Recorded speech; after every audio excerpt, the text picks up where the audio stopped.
So next up, we've got fertilizing Japanese maples. And this is one of the most important things with Japanese maples. We often see this done too much with people over-fertilizing Japanese maples.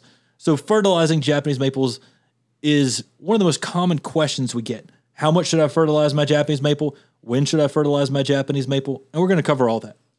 With fertilizers, there are three main numbers. So you have an NPK, that first number being your nitrogen. Now we find this to be the most important number there in the equation. Japanese maples don't like too much nitrogen, and too much residual nitrogen can lead to a lot of issues as well.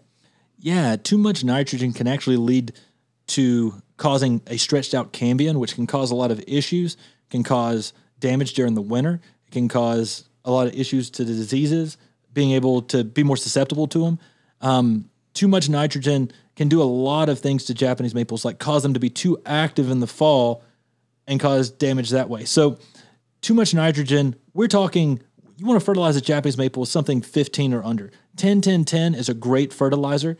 That's something that we do recommend.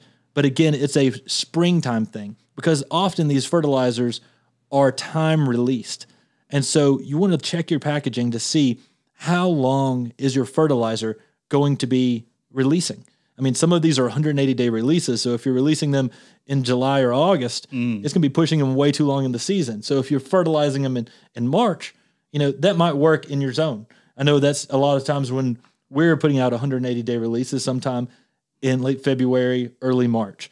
And so the key thing with the nitrogen is not over-fertilizing.